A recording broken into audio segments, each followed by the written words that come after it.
Ladies and gentlemen, welcome to another exciting episode of Xtreme Memories right here on the Wrestling Chatter YouTube channel. My name is Kris Kloss. I am your host, and I want to thank you all for your support. Continue on liking, sharing, commenting, and subscribing. Let me say that again. I know you guys know how to do that by now. Subscribe to this channel, share this video, and throw those comments down. Hit the old Fonzie.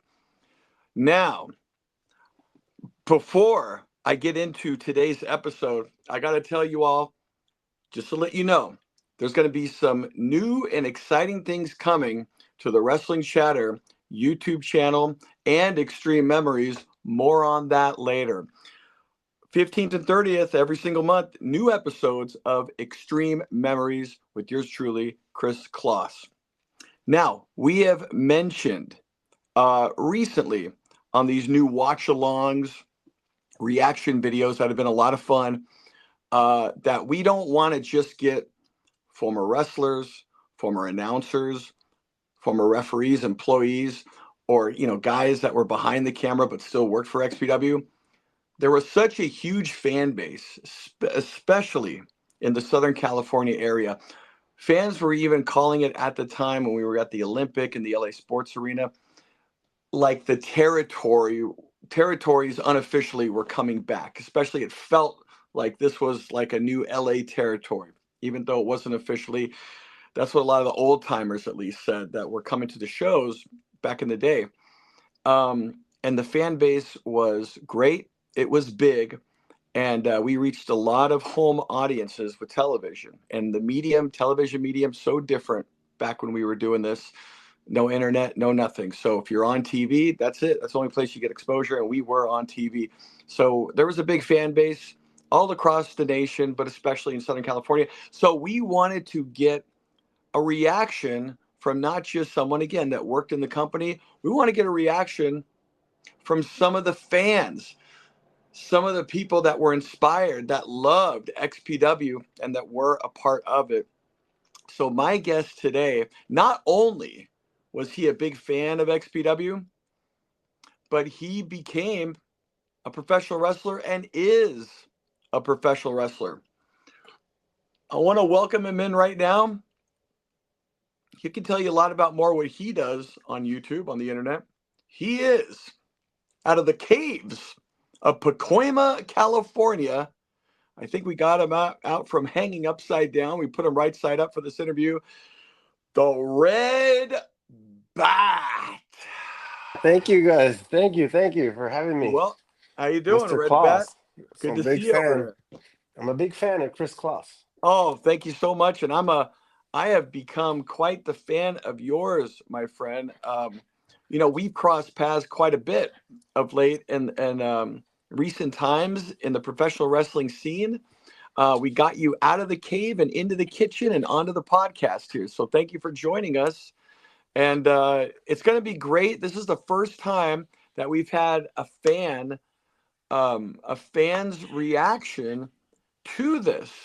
And tell the audience a little bit about yourself, but also a little bit about your experience living in SoCal when XPW was on the scene and was just kind of exploded onto the SoCal scene.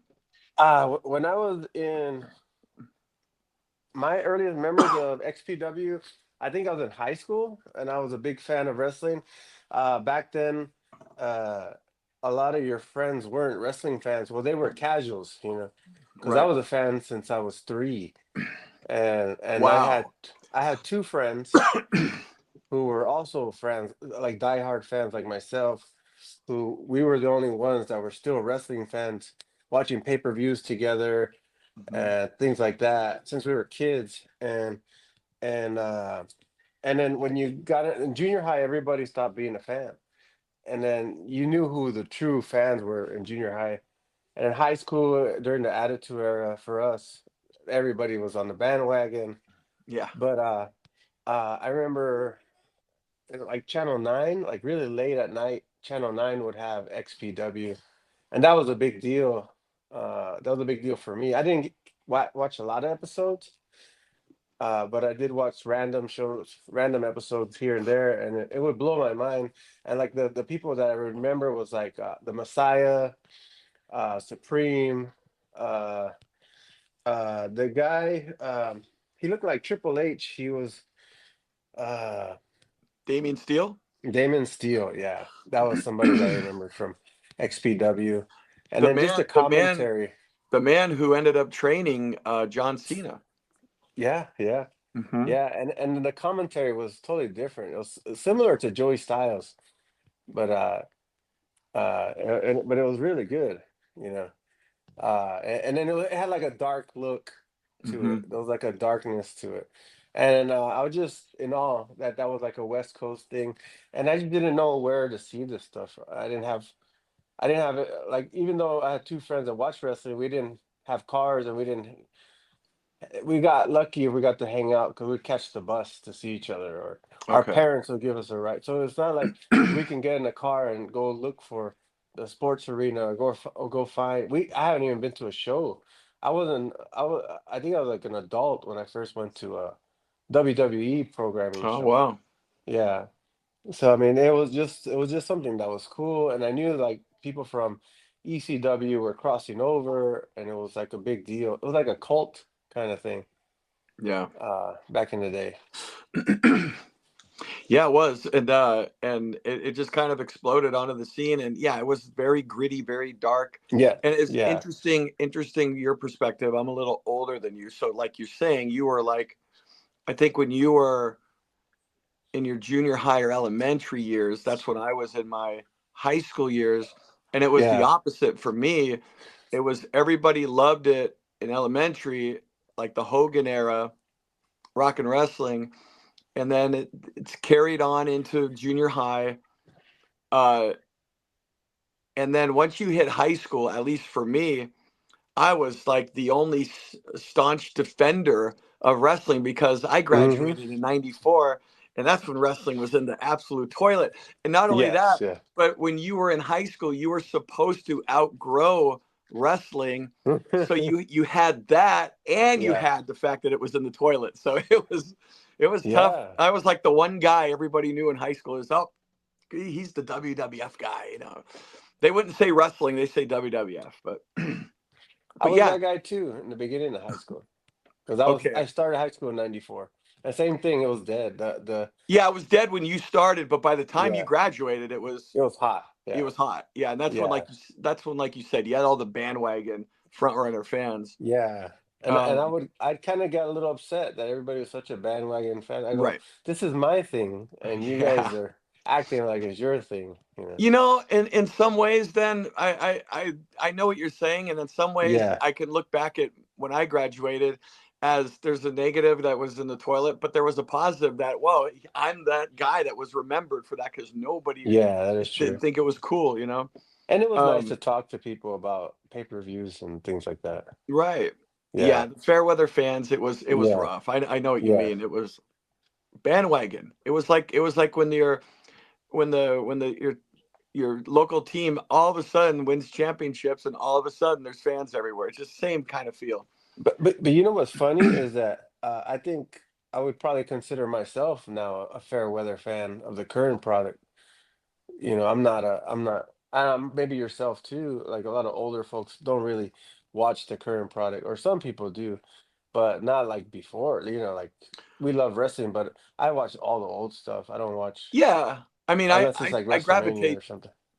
I gravitate to the old stuff too, but I mean, fair weather fan to me is like a bandwagon. It's like Yeah, you now like it because it's fun and it's hot right now. that's a Whereas good point. Yeah, I'm in the seat where I have to try to force myself to watch it. Whereas bandwagons, they just like they gravitate to it because it's the cool, yeah, entertaining that is thing true. now. That is true. Yeah, because I But I still do hear what you're watch it saying. from time I to hear what you're time. Yeah. saying.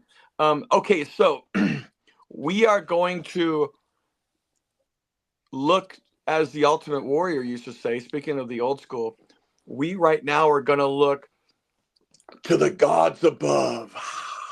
We're going to look to the gods above, the Google gods above. what we're doing backstage, the executive producers, the CEO, chairman of the board, the broadcasting committee of the Wrestling Chatter YouTube channel. There's a big meeting with all of them today, with the big conference table. You were there, Red Bat. I was there on StreamYard, but it was decided in the boardroom, the Wrestling Chatter offices, in a secret location, that we were going to, since you weren't in XPW, however, we don't really have an episode for you to pick that, let's say you were involved in, like we do our other guests. Yeah. So we're going to leave it to the Google gods above, and we are going to go to the Google randomizer because we've done the first 10, we're going to save those. We're going to go and guess from number 11 to number 140, because there were, or 140, 140. So now, as you see on the screen, folks, that's the randomizer, 11 through 140, and it's going to randomly pick an episode. Whatever number that lands on is the XPW episode we're going to watch. So we obviously haven't pre-rehearsed this or nothing. We don't know what episode it's going to be. And according to the broadcasting committee, the CEO, the chairman, and the committee of advertising and on YouTube, they have all decided in the boardroom earlier today at the Wrestling Chatter corporate offices of the secret location that we are going to, even if we've watched this video already on another watch along, we're going to watch it again. Now, the odds makers in Vegas would say most likely that's not going to happen, because we got 29 episodes to choose from, and we've only done 7 or 8. So if it lands on one of those episodes, that's just pure luck.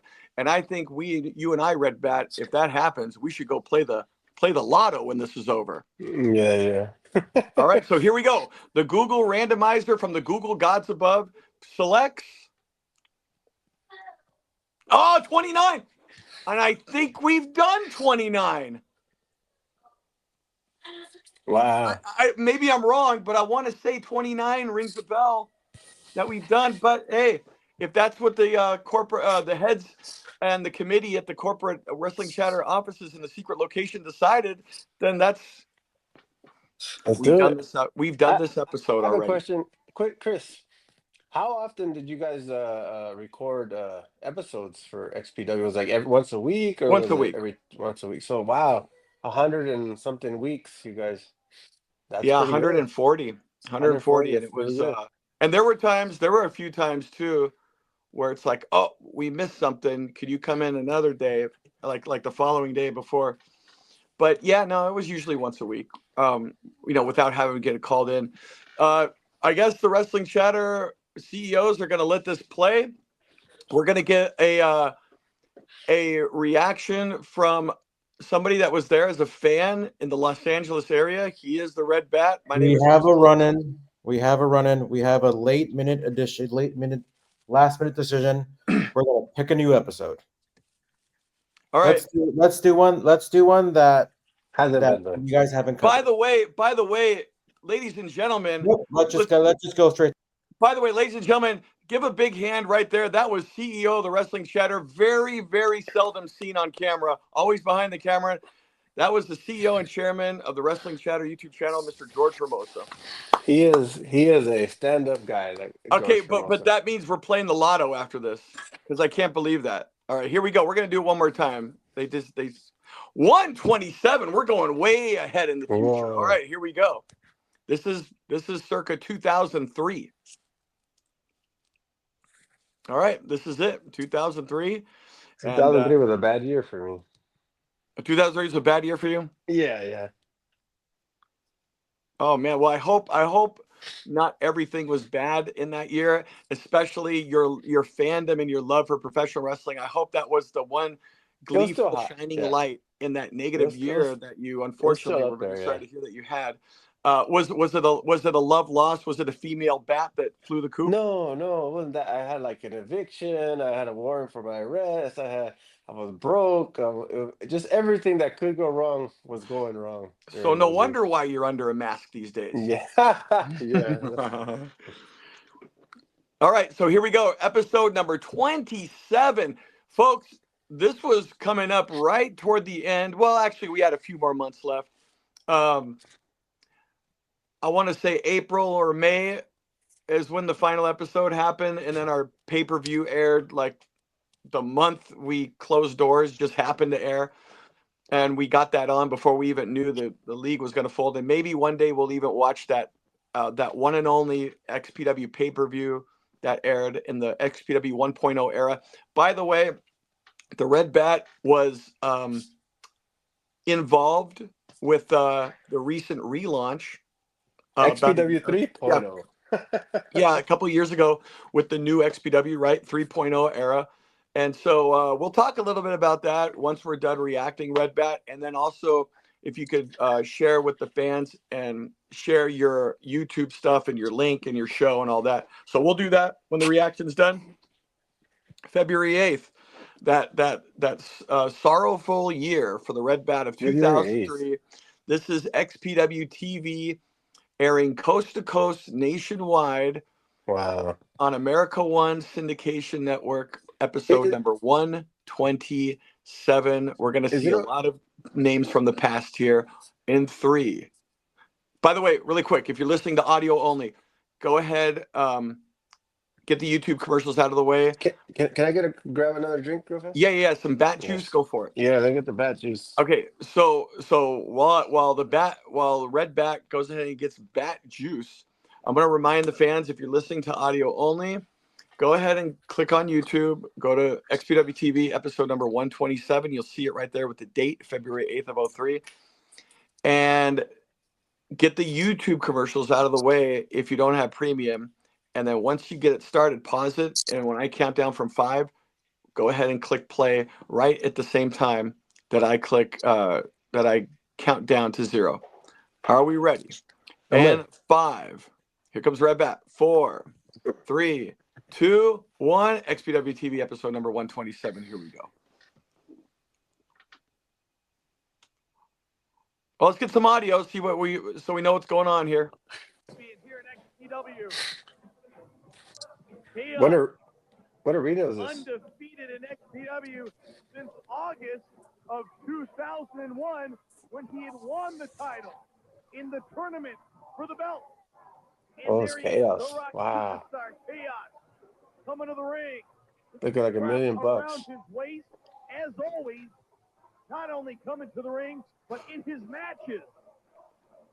A very flamboyant looking rock superstar tonight.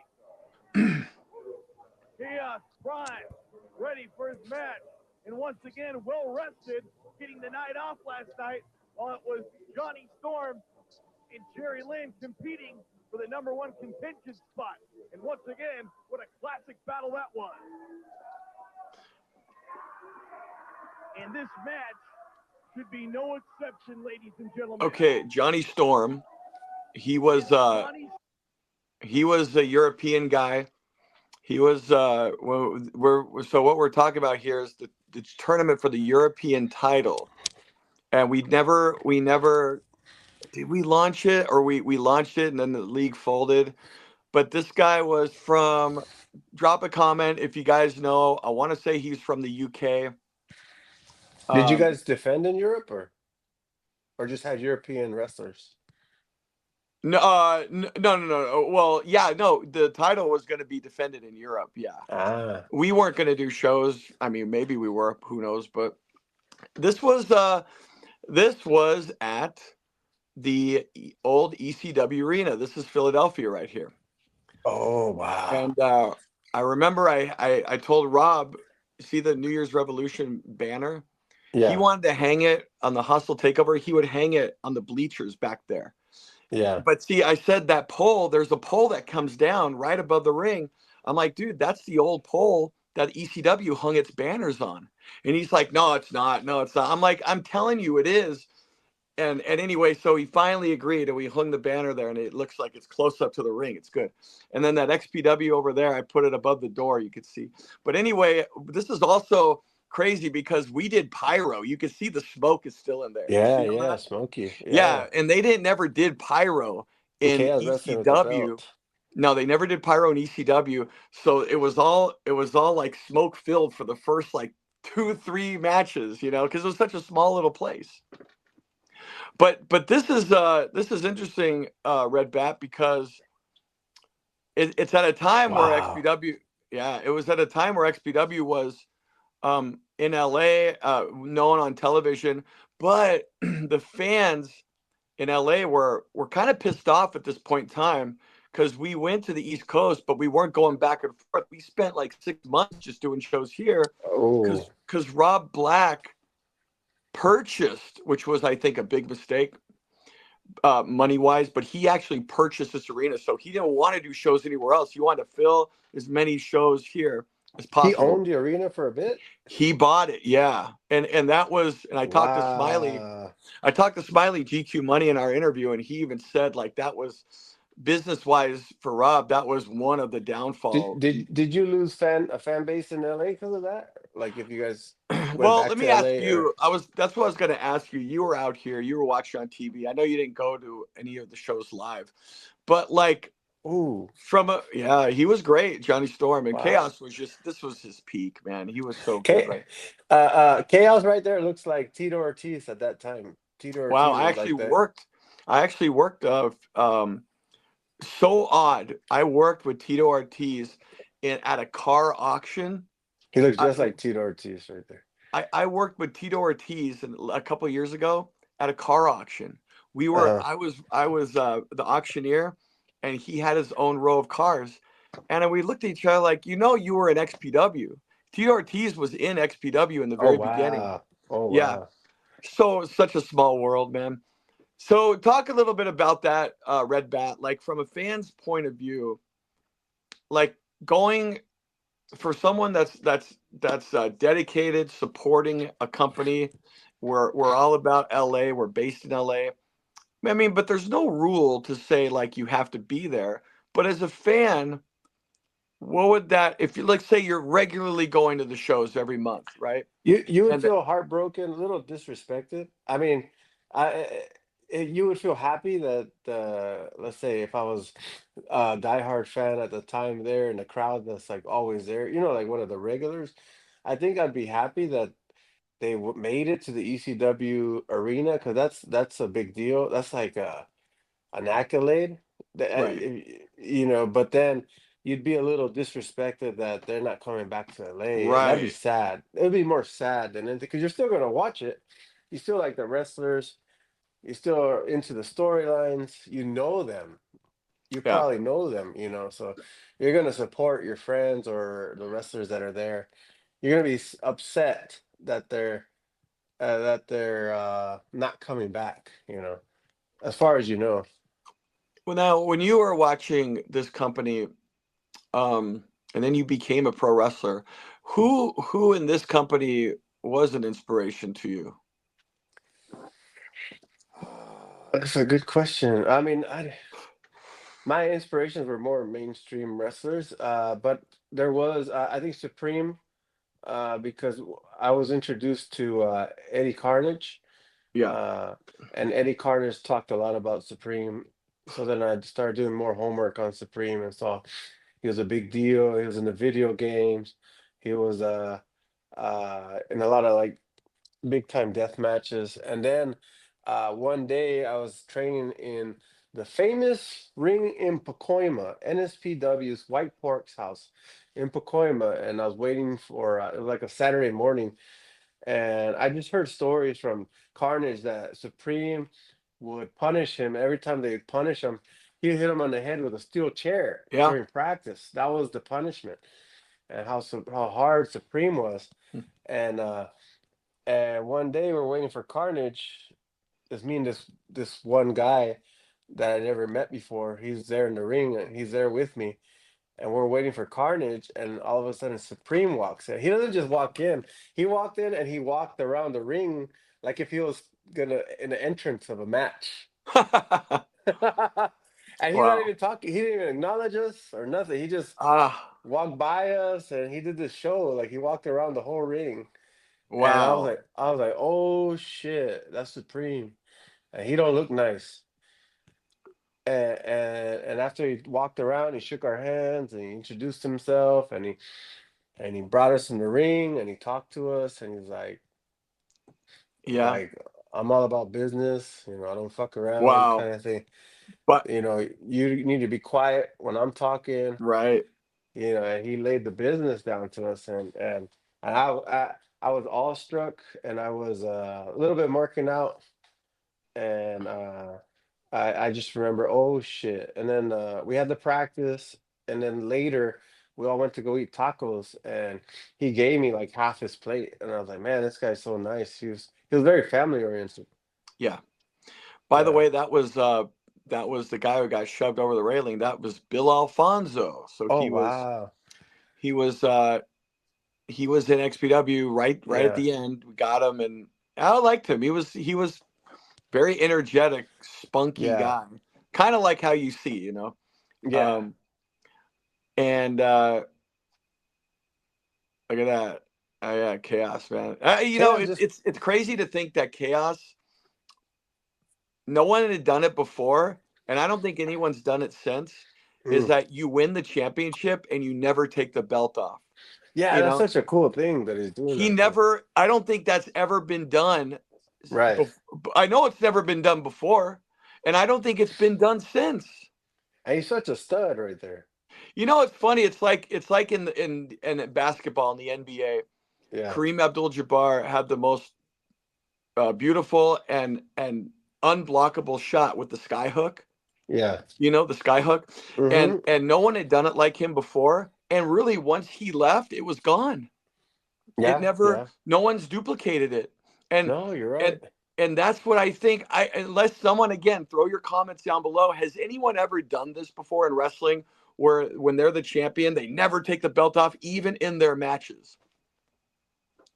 Yeah, he's just wearing it all the way Yeah, through. I don't think this has ever been done Oh, before that's so or cool. after. Shout out to Joey Chaos and all the great stuff he's doing with the Santino Brothers I, Wrestling Academy. yeah, yeah. Um, monthly shows in Azusa on Thriller TV. So check them out. It probably has to be the Um, biggest wrestling school in California. that's right. That's right. Yeah, And they're putting on some banger shows too. So I yeah, was I agree. happy to be part of it recently. Yeah. Um, and by the way, you're mentioning, and I know we don't normally do this on the Wrestling Chatter, but I think the CEO will forgive this because of what we're talking about. The day right now we're recording this marks exactly 5 years to the day since we lost Supreme.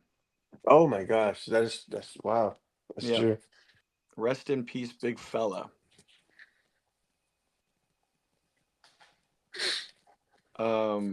But yeah, man, this was I mean, I get it. Like the league, we had no idea that the league was going to fold in a few months Was away from here. was Um, it is it Larry Rivera was your partner or well, no, Rivera was gone at this point, and then Wantastico came in. was he here on this one? And then by this point, Wantastico was gone. Is that Patrick Hernandez? That's Patrick Rivera? Hernandez. So Wow. so in the very, very beginning on home video, I was flying solo, and then Mm. Rivera came in for TV. And then toward the very end, right here, I'm once again flying solo in the broadcast booth. And I will How say, and I will say, and I'll tell you, all you fans out there that wonder this, yes, it's a lot harder when you're doing it by yourself. You can't take as many breaths. You right. got to just keep going and going. So I appreciate all the broadcast partners I've had throughout, no matter who they were. When you guys would film out in Philadelphia, you guys lived there or No, how many days we would were you there. stay out there? We were there for the weekend. Okay. Yeah, we were there for the weekend. We had this ring that was out there, and we would we would set up very quickly.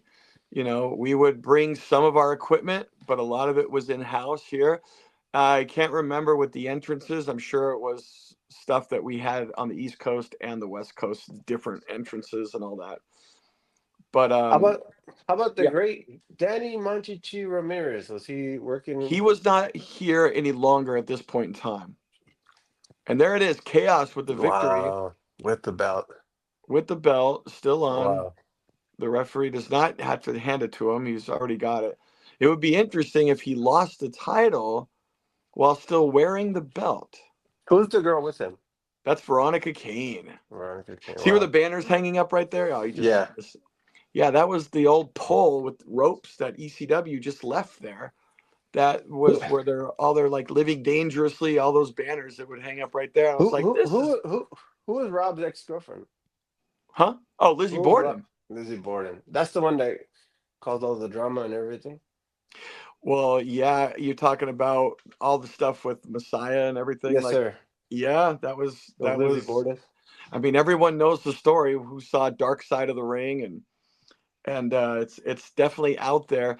And by the way, if you want to archive fans, right here on the Wrestling Chatter YouTube channel, when they did the Dark Side of the Ring XPW episode of Dark Side of the Ring, we did a live post show right when that show had ended on Vice TV. We went live on the Wrestling Chatter YouTube channel with the Dark Side uh, uh, post show recap, and we had about 10 guests. So go ahead and archive that if you're interested.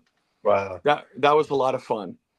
But yeah, so right now we were in a little bit of limbo because White Trash Johnny Webb was in charge of the editing Yeah. for the show. So if you notice, we're just showing matches now. We really weren't. We were kind of in limbo toward the end because really So Webb did all the work and knew how to do it. Now we had guys in there that were just, all right, let's put this match on here, this match on here. So there was a little bit of a mess toward wow. the end that was going to get corrected, but it never happened. But again, Yeah. it was still a decent show. You got good matches. Now this is great. You had Euthanasia, and one of the guys is M Dog, Matt Dog, M Dog 20, and then of course you got Mexico's Most Wanted, the legendary Damien 666 in there. There's M Dog coming Wow. off, and Halloween, one of the most legendary tag teams in Mexico for a while. Wow. And Damien 666 was just inducted into the Cauliflower Alley Club, Yes. Yeah. along with the class with CM Punk. Wow. So yeah, these guys were legends. These guys, and that was the Montezuma's Revenge, their finisher, where they swung him around and did a basement dropkick. Yeah, these guys were great because they got over in America. We were worried because luchadors at this time were like they did not get over in New York and the East Coast, in the Northeast. If you remember, like WrestleMania, what was it, 20, where Rey Mysterio got booed out of the building in the Mm-hmm. Garden? Remember Yeah. that? So I remember Yeah. we were concerned about them not getting over because they Luchadors. had the tag Yeah. belts, Yeah.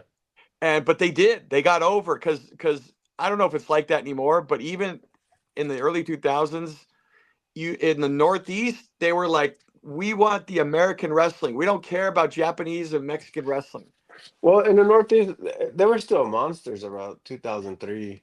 Those still big wrestlers for WWF And at the that time, was yeah. the home Or turf. WWE. I don't know. Yeah. Yeah, and that was like the home turf where WWF started. So Yeah. it was almost like the place of the genesis of American wrestling. So it's kind of like when you go down to Mexico and all the old timers don't want their kids to look at the Roman Reigns, John Cena stuff. That was the way it was in the Northeast. It was Yeah. like, no, we're all about American wrestling. Yeah. And All my. Oh, sorry. yeah, Sorry. Go ahead. no, go ahead. Sorry. Like, yeah. All of my old trainers, they were luchadors, and they would be like, "This isn't that John Cena kind of wrestling. This is real." Yeah, So yeah, they had a yeah, stereotype against American wrestling themselves. This isn't that John Cena bullshit. They would say. yeah. So these guys were great. And now these guys got discovered because they were the ones on those backyard wrestling DVDs. And the Were they in the wrestling game, the backyard wrestling and backyard wrestling too? yeah, they were. You mean the game or the video? The video game. Oh no, I'm talking about the actual like backyard wrestling DVD and VHSs they Oh sold. wow, So wow. these were like the guys coming off the roof when you saw those. Yes, Call yeah. 1-800 and order your VHS or DVD. So that's what they did, and then they came into XPW. Now, if I'm not mistaken, I don't know if it's this episode, but Halloween and Damien, Mexico's Oswana were the champs for a while. Euthanasia got the belts. They defeated Mexico's Oswana for the titles toward the end. The very last show that never happened, Southern Comfort of Tracy Smothers and Chris Hamrick were set to win the titles, and that last show never happened. So Oh wow. the league ended with these guys with the belts. Oh wow. Yeah, so I Smothers and Hamrick were going to get the belts, and I remember Tracy Smothers was so happy because he was like, this was like a league that was doing something, and he was going to get a title. And Tracy Smothers was the best, by the way, the best. Oh, he was great. Yeah, I remember Yeah, him in the Young Pistols in yeah. WCW. And I'm talking even backstage, like he was a guy that wanted to help everybody out. He wanted to help me out as an announcer. Like, are you the good guy, the bad guy? Okay, so I'm gonna come out, get the mic, and da-da-da. Like he didn't have to do any of that. I've said that Yeah. before. Oh man, Oh, you it's remember Pogo. Pogo? Wow. Yes, I met Pogo a few times. What was your reaction when you saw a guy like Pogo and the grittiness? Look how real this is. And Intimidating. Pogo was like a Mick Foley where Yeah. he needed the fans to believe it was real. Oh yeah. He was very intimidating. I mean, he was very nice, but Yeah. just seeing him out there, and then when I didn't know him and I saw him backstage, I was intimidated, and I was like, didn't want to cross him the wrong way. Hmm. And then he turned out to be very nice to me. Yeah, he was one of those guys, kind of like the Andre the Giant stories, where if he liked you, you were his boy. Like he had I your back. And Yeah, if he didn't like you, best thing to do is just kind of stay away from him. That's just how yeah. he was, man. He That was, is the rule of wrestling. If somebody don't like you, you just stay away. but I mean, this guy, it very much like the Andre stories, he commanded some respect. He Hmm. commanded respect in the dressing room. I mean, just by his size alone, you got to respect that. And again, if he was your friend, he was solid. He had your back. But again, if he didn't, I mean, you're right. Like most guys in wrestling, but him especially. But maybe you want to stay over there. you know. Yeah, I got a small Pogo story.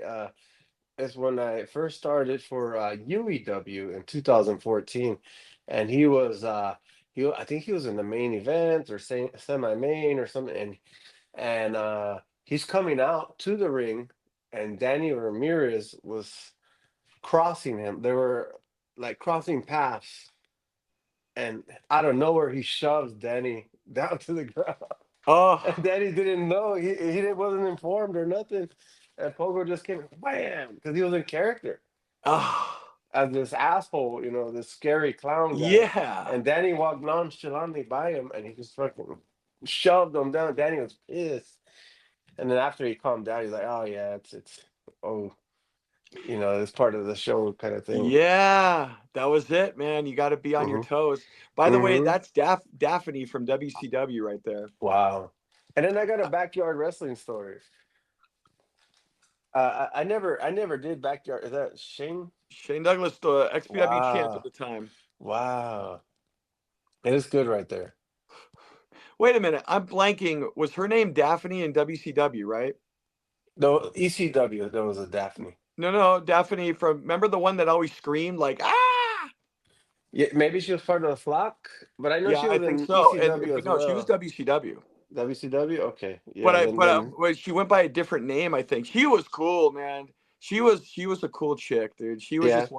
She was just one of the boys. Oh, she's beautiful. Yeah, no, she's gorgeous, but I mean, she was just one of the boys in the Yeah. back. Like she was just cool, cool, cool.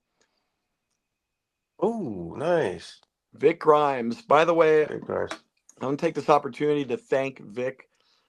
We did his interview a long time ago, but Vic does not do shoot interviews. Uh-huh. He doesn't do them. So he did the one I interviewed him right here, Xtreme Memories.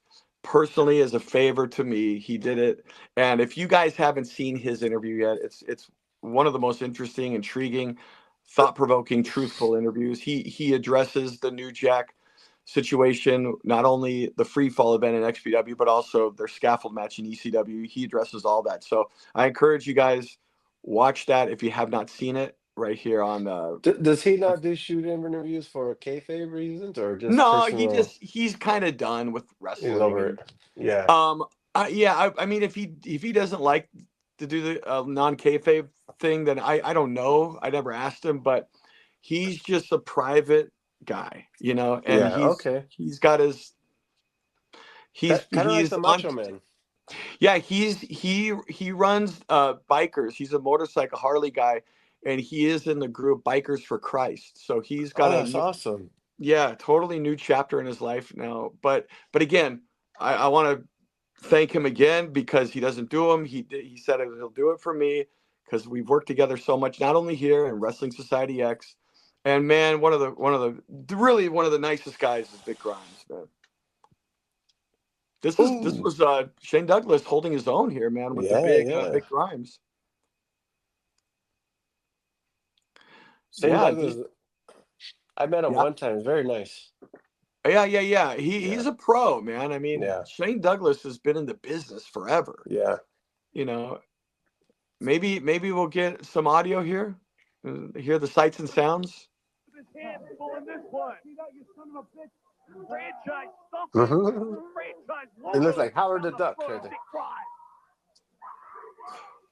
And the franchise Shane Douglas. The eagle has landed around the neck of Vic Grimes. Choking away now the monster. And once again, the eyes of determination of the XPW World Heavyweight Champion, second to none tonight. Shots down to the back of the champion. Vic Grimes. That's that ECW ref, huh? Yeah, John Finnegan. Wow. These guys are now literally circling the XPW arena. Grimes, a huge shot right to the head. Shane Douglas with that knee lift. And now it looks like they're going outside the mean streets of South Philly. Wow. And it was freezing out there. Look at Wow. their You breath. see his breath? Okay. Wow. I'm gonna I'm sorry, I didn't tell you before, but when the audio's on, Red Bat, we'll be quiet and then we'll start talking when audio's off. back to mute like now. But yeah, dude, it was cold, man. I remember we go back there. Oh, it was ice cold back there. And this was Look in at Shane. February. This They was don't even feel February, it. so this is like the cold. We're in the coldest part of the year right here. They don't even feel it. Their adrenaline's going. Yeah, and look at Douglas ain't got no gear on. I wonder how Shane feels at that day. Like, he was there for ECW and the whole heyday, and then now he's there for XPW. It's not ECW anymore. I mean, looking back at XPW and Shane Douglas and where Shane was at in his career right here, I think both parties benefited because XPW was coming into Philly. We got Shane Douglas. He's this icon guy. But Shane Douglas, ECW was gone. WWF, WCW didn't want him. So this was kind of like the one perfect vehicle that was in existence for him to kind of keep going. Yeah. So I think he benefited from this because really, if XPW wasn't around, I don't know where Shane Douglas would have been in 2003. Right. So it was a good vehicle for him, and It was, yeah. and it was very beneficial for us. And he's home. He's the Yeah, ECW arena. and it puts XPW on a grander scale to have a star like him, as champion. I remember listening to my commentary there, and I'll ask you what you think of this, but I reminded myself there, I got reminded, I would always call it the XPW World Heavyweight Championship. I wouldn't call it the XPW Championship or the XPW title. I would always say World Heavyweight Championship because to me, growing up, when I heard that, like the Lakers are the world champions, I thought when the NBA started saying NBA champions, I thought that brought it down a notch. I like the world champions.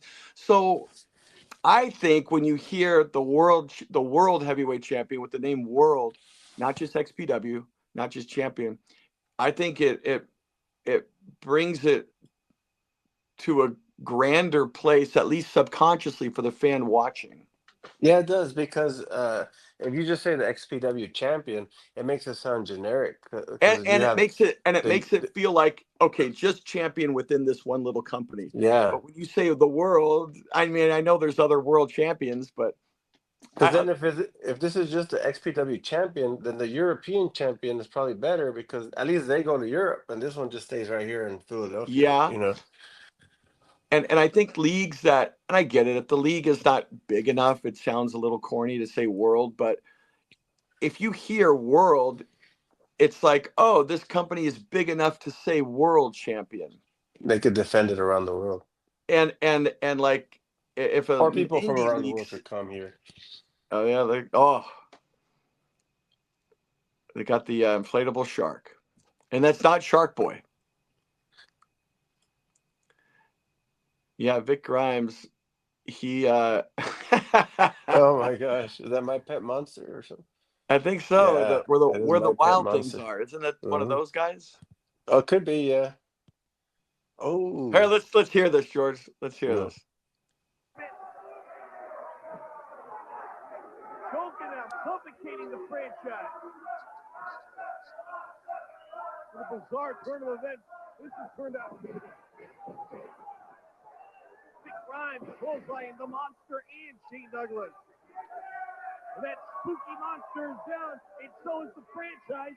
Oh, and here comes the rubber chicken, the one that started it all. The Oh, rubber don't chicken. tell me. Proctology 101. Oh, oh my Proctology god. 101. Oh my god. We have our new resident proctologist in Vicious Vic Grimes. I don't think I'd want a proctologist with the name Vicious attached to it. Franchise rolling out of the ring. Rolling to the front Yeah, there's door. Daphne's scream. Preparation 8. And now off the ring apron is Vic Grimes. It's Oh. Douglas Douglas. Okay, George. Yeah, Vic Grimes, man, for a big man, boy, he could move. Yeah, yeah. Whatever happened with Daphne? Oh, I think she was there until the end. Okay. Yeah, she was there until the end. She was managing Vic. What a sweetheart, man. She was just so cool and very humble. You know, she'd been in WCW and all that, but no, she was cool. And no mats. We never had any mats on the floor in XPW. Old school, very old school. Yeah, yeah. Ooh. Speaking of like a Mick Foley like move right Yeah, yeah. Well, he got all that protection on the bottom, you there. know. Yeah, well, it's not really like a pad you can take off. It's just a built-in pad. So yeah, that's referee John Finnegan there, and he was head official in ECW. Nice guy. When we got him on board, talked to Patrick Hernandez about that, and he couldn't have been happier. So from a referee's standpoint, we had two of the best working at this point. Yeah. Two of the best. And I don't even know. I remember I always said, I guess it was unofficial, but I always, nothing against John Finnegan at all, but I always made sure to say on TV, senior official Patrick Hernandez, even when Patrick Finnegan was there. Hernandez is Yeah, one of the even when best, Finnegan was there, because some would say, well, Finnegan, you got to make him senior. He's been ECW and all that. But no, Patrick, no one said anything to me to do it or to not do it. I remember I always take the liberty to be sure to say that, just to say it. Not to, again, put Finnegan down, but to just remind people, no, Patrick's the guy. He's the guy who's Patrick's the been there from best, yeah. day one. And he was just as good or maybe better than Finnegan. Or I mean, they were both great. He's a professional, and then he's got no baggage. No, Because yeah, there's great wrestlers with a ton of baggage, and yeah, Patrick he's Hernandez, got the ref, was great, Patrick's and got a he's a pretty clean slate, man. professional. Yeah. He's a paper boy, apple pie mom, and milk and cookies Hmm. for sure. Yeah. Oh, Yeah, he that's was like picked out of the Wonder Years or something. or the Brady Bunch. The Brady Bunch, yeah. Great guy. Or no, Leave It to Beaver. Let's Yeah. yeah, he was Beaver's buddy. Yeah, these were when you found out that these guys were coming, like let's say Douglas, Grimes, Sandman, Terry Funk in the beginning. As a fan, when you saw these guys, and I know you talked about Supreme and you're very familiar with all the Messiah, and look at this, and he got it on his tongue for real. Look at this. The staple gun, the dollar Oh bill. man. Isn't that crazy? He did this. Yeah. Yeah. Look at that, dude. Oh, on the tongue. On the Oof. tongue. Yeah. You know I seen somebody do something gnarly on the tongue. Oh, I forgot the guy's name. Oh, he's an indie wrestler. He takes like scissors through the tongue. He wrestled with Chewy Martinez. Yeah. Actually. He did. I worked with that guy when I went to Tennessee to do IWA Deep South. Yeah. Shout Yes. out to Kevin Brennan and that crew. I'm gonna be going out there in June for their big show. Yeah. But you know yeah. who I'm Oh, talking dude, I've about. I'm seen. just blanking on his name. Yeah, I know. Mosh But Pit boy, Mike. huh? Mosh Pit Mike. Yeah, there you go, Mosh Pit Mike. Yeah, he takes the Yeah, scissors through the tongue. I was like, wow, that's so gnarly. I don't think I've ever seen anything as brutal and hardcore. After working in XPW for all this time, Yeah. I think that stuff at IWA, I've never seen anything more violent and brutal than that stuff, and Deep South. But And he when still got you, the belt. dude, look I mean, at this, man. the dollar bill. This is old school stuff. You're just not going to see It's anymore. great. Yeah, yeah. Fighting into the, and with the violence and all that and the blood. Yeah.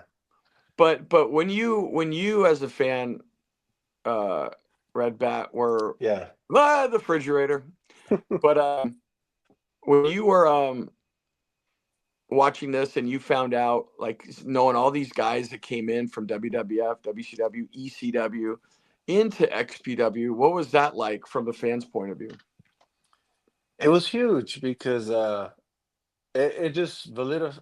I can't say it, validified, where it validated XPW. Validated. Like it wasn't indie at all. And then at the time, I didn't know about indies, so like it made it really like, oh, this is the next big company. I knew they weren't going to grow that much bigger, but this was a big deal. They're on Yeah. TV. They're getting these big names. Oof. Oh, They're dark and gritty. It's like a cult kind of thing. It's a big right. deal. I want to say, I mean, TNA is a big deal. AEW is a big deal, but ECW, not ECW, XPW at one time was a big deal, Right. and they had their place on the map, and this validified it. Was the like Sabu and Onita, and these guys Shane Douglas and who was it? The Chris Candido and the Eliminator. Not Perry Saturn, but the other one. Oh. You know what I'm talking about, right? He does the 450 splash. Oh yeah, dude. The You late told me a great, story about him. the late Yes. great John Cronus. John Cronus, yeah. One All of these my guys. one of my pals, man. Yeah. He's the guy. Dude. He's the guy I told you when I was on your show, Red Bat. He's the guy. Oh, look at that! Awesome, the victimizer. He's the guy I told you we carpooled to Ventura, and he wanted to smoke a cigarette in my car, and he Yeah. got down on the floor in my car, and he goes, "Please, please, please, please, please." 400-pound guy, dude. Yeah. And these guys are still in their primes. Yeah. You know, Yeah. Sabu, all these guys are still in their prime. I wish I would have known. I wish I would have been to those shows and been part of it like everybody else. And a lot of SoCal wrestlers are not in this crowd, but they're in the LA crowds. And I just hear stories of like even like Mr. California, he was part of the Asylum. Willie Mack would be in the crowd, and a lot of guys like that, and later became SoCal wrestlers.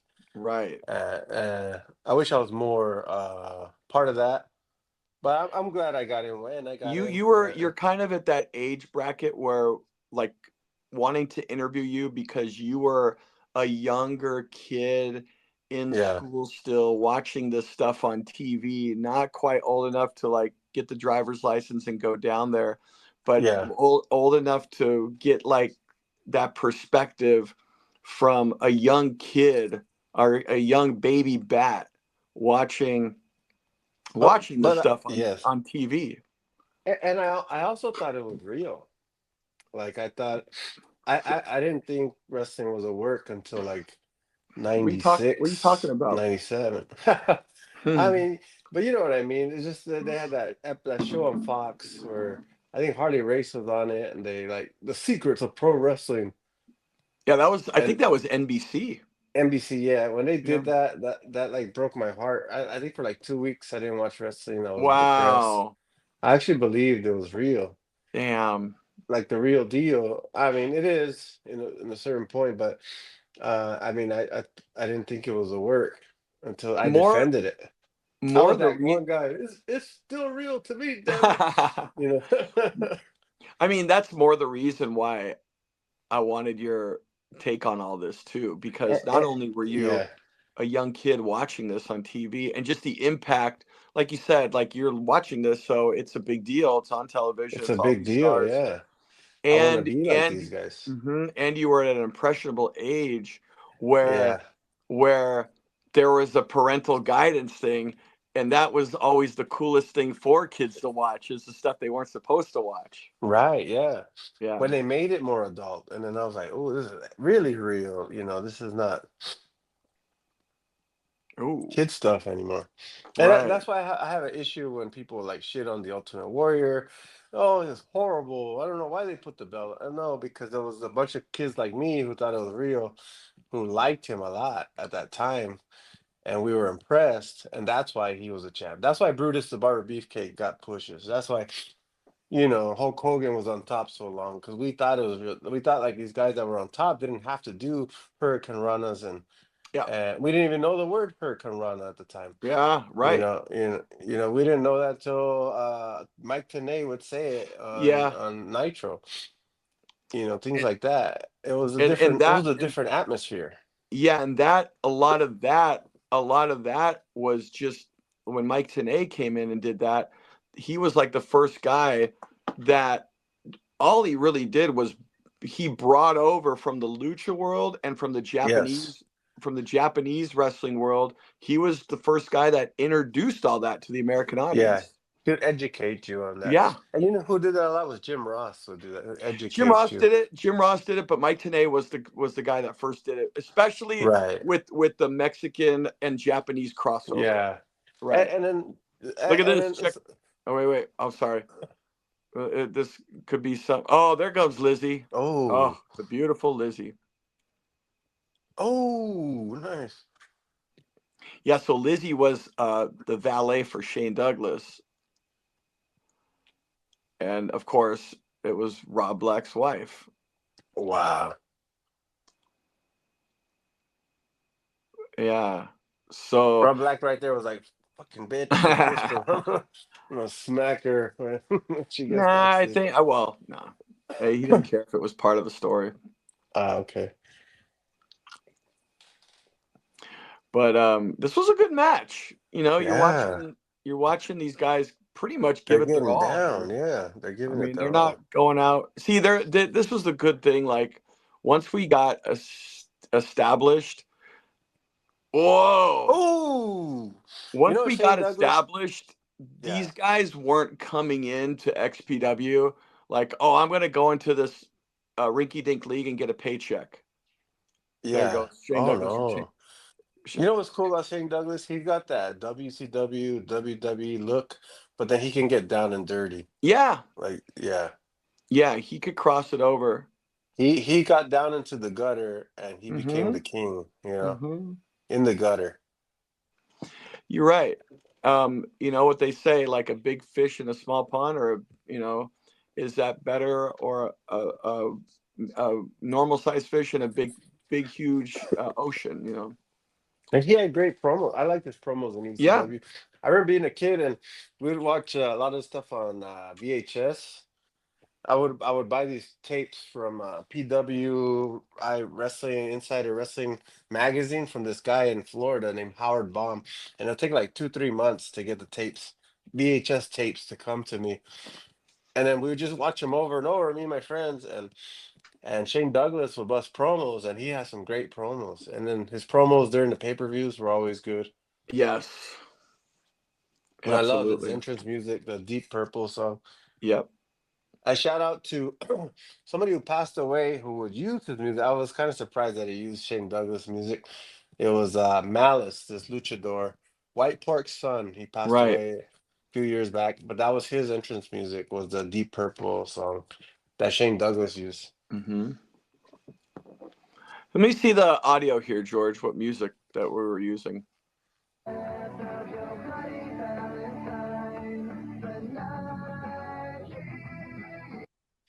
Oh Okay, my yeah, gosh. That yeah, was that was that was music at the time. what band? Oh man, I'm blanking on the band. My Bloody Valentine. That was a good song. Why am I blanking?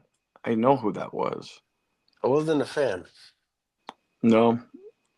So okay, there it goes. So that was it, folks. Man, we were coming up right to the end. XPW TV episode number 127 from February of 2003, and we only had roughly 13 episodes to go. None of us knew, not even Rob, nobody knew that it was coming up to the end. It just happened because of other things, with Rob going after the federal government, with all the porno stuff, when he was on 60 Minutes or 2020, whichever show, or Nightline. And he called out, and I remember I was at the office right after the raid happened. The feds came in, Wow. raided the place, and I was there after it, and the place was all torn up. And I remember seeing a piece of paper, and it had a signature, Rob Blatt, Rob Zakari, and the signature of John Ashcroft, the head of Homeland Security. I think that Wow. was his title. Like, he was on TV with George Bush and Colin Powell all the time, and Wow. he signed off on it, and they were going after him. So that was the big reason why the end of XPW. Who knows what would have happened if it kept going? You know, we were gonna have pay-per-views. We're gonna maybe go to Europe. Who knows? But I have with a the question European, for you. yeah.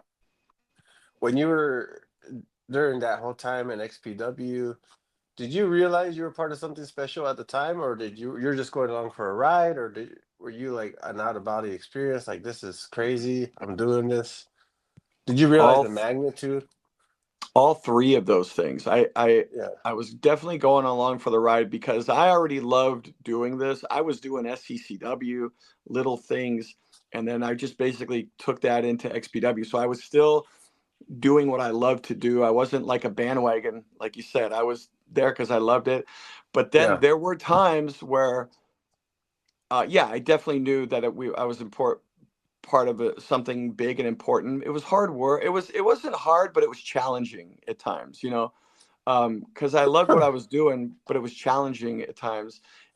Politics in the back and all that. But yes, there were out of body experience moments where, you know, I'd go to a bar and they'd hear his XPW TV was on, and I see myself right there. And then, or like walking, going to a gas station, somebody recognizes you, like, Wow. so there were grocery store, whatever. But yeah, there were those moments where it just didn't seem Were real at all. were there groupies for Kris Kloss out there? Well, I had a girlfriend at the time, but Okay, all right. but yeah, what do they call them? Rats. Rats, yeah. Not And bats, not bats, but rats. uh, I never had a Um, bat. I never had any of that. Uh, Question: Was there ever a moment during that time where you were like, "I'm done with this"? Like, like your partner Rivera quit at one time; he was done. Other wrestlers oh, were like, "I'm done with Rob Black. I'm out of here." The whole thing with Messiah. Was there ever a moment during that time frame where you're like, "I might be done with this yeah. motherfucker or this There company"? were there were instances where there were times where something happened with Rob, or it could have been somebody else, where I wasn't happy, and Yeah. and I kind of stuck it out, and I just kind of toughed it out, you know what I mean, Yeah. and sucked it up, and I sucked it up, and I loved it too much to I didn't I wanted I was we were all a team. We were all like a football team. Even though it's a wrestling show where everyone hates each other and everyone's wrestling, well, all those wrestlers is like a one basketball or one football team in the locker room. Yeah. And if one, so I felt like I was a cog in the machine, and Yeah. I was proud of that machine, even though I didn't own it. It was Rob's, but it was ours. You know, this was Right. Right. our Right. thing, and I wanted to, and I knew there was always going to be ups and downs. But I remember Yeah. reminding myself too, like when things happened that I didn't like, I would say, look, I could go to some boring office job that I don't like, and there's still going to be ups and downs over there. So what's the difference? You know what I mean? But yeah, there were times where you had to put up with certain things. But no, not to the point where I love wrestling too much, man. And It's then just one in my more. blood. Good. Good. One more question for me, to you. Was there any wrestlers when you were seeing all that, like you're like, oh, this guy's gonna make it to the big time, like to the bigger leagues? Or did you have a feeling? Did you ever see that in any of these guys, like the young guys? I remember thinking that about guys like Chaos, Messiah, um, Damian Steele. You know, I again, he had the look. Yeah, I thought I thought he was like Pogo. Triple H. I Yeah, thought for a little while, because Vince McMahon loves the big monsters. I yeah, remember thinking, like, you know, it's only a matter of time, especially after all this stuff. And now this was at the time where Vince McMahon was accepting guys like Mick Foley, you know, like who he hated in the past, and now he's like in love with him. I remember thinking, like, boy, it's only a matter of time. And the way Pogo was so stiff all the time, I yeah, remember thinking it's only a matter of time, I think, before Vince lays his eyes on a big monster heel like Pogo. Um, I remember thinking euthanasia, because they were young, very athletic guys. Like, it's only a matter of time. And when Wrestling Society X, when we were doing that, I remember thinking that with quite a few of the guys. And here's Seth Rollins ended up, or Tyler Black became Seth Rollins. But yeah, I thought that from time to time, but more so I was just focused on what we were doing. And to be yeah. honest, when we were doing this, it was almost like I didn't even pay attention to WCW, Right. WWF, E. At this point, it turned into E. By the way, Oh, today oh, when we're recording this, I yeah. chain text everybody, but today marks the day where WWE, it's been longer WWE than WWF. What? Really? Yeah. Wow. I think you have to Wow. put in their WWF to combine them, but today Yeah. is the day where it crossover. But Wow. but you know what? It's funny, because during that time where I was doing XPW, I fell out of watching. I mean, I knew what was going on here and there, but that was at that point in time the least I watched other pro wrestling. So when I hear like guys like Eric Bischoff and whoever else was in the Attitude Era in WWF, when they're asked about, hey, what did you think was going on over here? Not all of them, but a lot of them say, I don't even know what was going on over there. We were so focused on what we were doing. And Right. a lot of people call BS on that, because they just don't want to talk about the other league, and I would think that too, but really it's the truth, because when Yeah. Yeah. you got to focus on, every week we got to do TV, every week we got to figure Yeah. out what's going on every week, and then we got to do a live show, and then we got to put it in, like, you're just it's good luck going home and sitting down as a wrestling fan to watch the other Yeah. league. It's just not going to happen. So I watched just to know what was going on, and I am a wrestling fan. But no, at the time where you think I would be the most knowledgeable of everything else during that time in XPW was the time I was the least. You know, it was just too much of our own stuff going on to get caught up in. You know, but man, Red Bat, I got to tell you, dude, this was the first for us, and it was kind of nice doing this because it's different, because you were not in XPW, but you were definitely a part of it as a young kid watching all this on TV every week, and I was the student of the students. Yeah, and you were believing still. You were at the age where you thought it was real. So this gritty product obviously had an impact. Yeah, even when I found out it was a work, I knew there was. I was like, no, there's a lot of real parts to it, and there's a lot of ad lib, and I thought like, I still defended it, and I mean, because I loved it, and I still love it. Well, Red Bat, thank you so much. Now, before we go,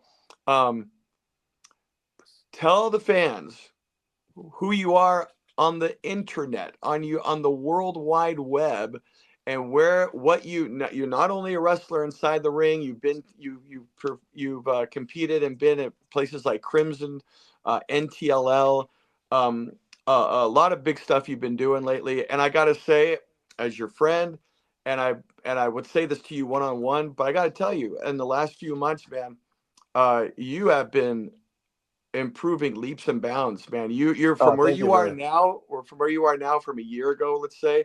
You really come a long way. So this is coming from the heart. I was going to tell you this the other night, and I didn't.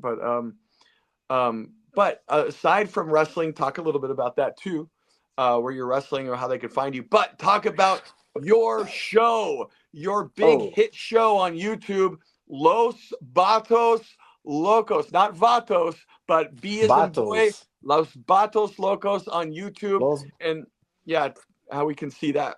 Los Batos Locos, you can look me up on the Red Bat Pro Wrestler on YouTube. You'll find my link. And the Batos Locos shows are on there. I put clips on my other internet thing. The Instagram is the Red Bat 818. You get like all the clips from the Batos Locos.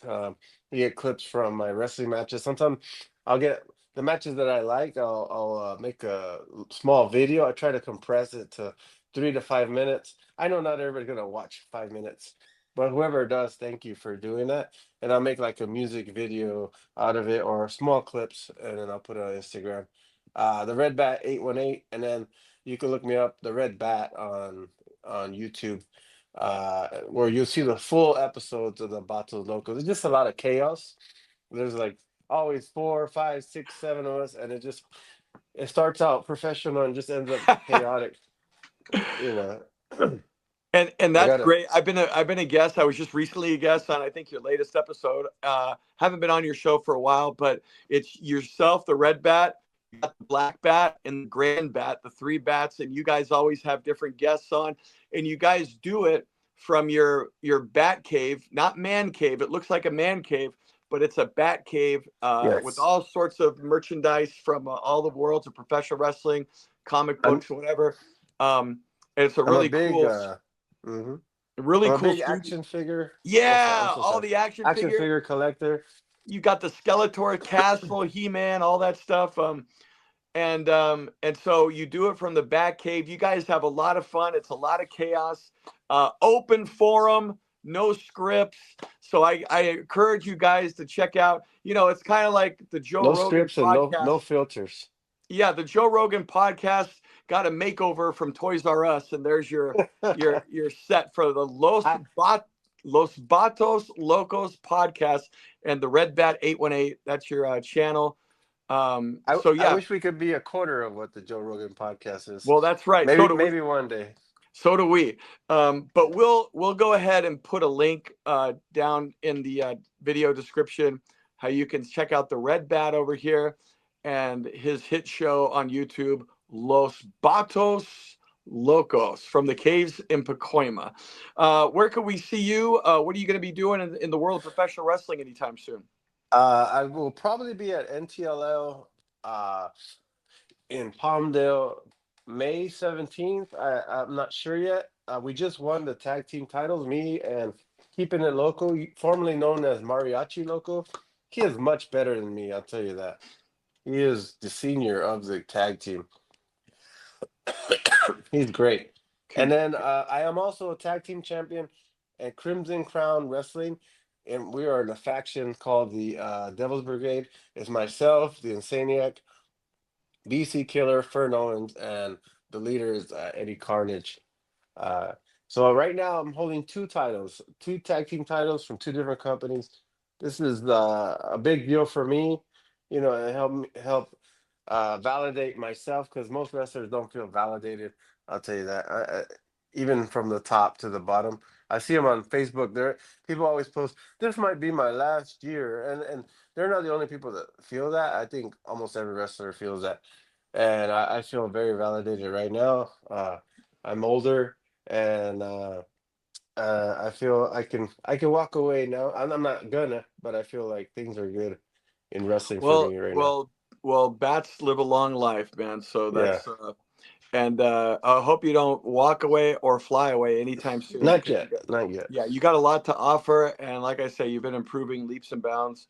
So kudos to you. Congratulations on those two tag team championship title wins of late. And that's a big nod to you for capturing two different titles in two different premier leagues right now here in Southern California. I Um, gotta say thank you, Rufus, to my trainers, my training partner Jay. My trainers was Chaz Herrera. They call him the El Agua Man, and the number one trainer that I have right now is Robbie Phoenix. They from who was part of the Asylum at one point at XPW. Yeah, that's right. Yeah, And Aquaman, from 20,000 leagues under the deep, under the dark, sea. mysterious sea. Yes, Yeah. So okay, man. from the Well, by Gulf the of way, Mexico. reminding you fans, on Instagram and X, we are at TW Chatter, the Wrestling Chatter YouTube channel. Guys, thank you so much for joining us. Again, like, share, comment, subscribe. Drop down in the comments what and who, what episode, whether it's XPW 1.0 era, which we just saw, or the 2.0 era, that short-lived time between Cold Day in Hell in '08 and XPW X, the 10-year anniversary in 2009. That's the 2.0. And then, of course, the recent iteration of 3.0. Let us know what you want to see, who you want to see on. And from that, we got to say thank you to all of our supporters.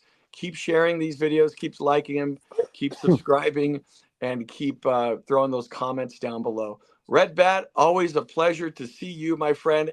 And be sure to check him out on his successful Smash Internet YouTube show, Los Batos Locos, at Red Bat 818 Pro Wrestler on YouTube. For the Red Bat, coming to you from the caves in Pacoima, I am at the Wrestling Chatter headquarters at a secret location, and we will see you next time as we delve deep and get hardcore and get nasty and get extreme for more extreme memories. So long, everybody.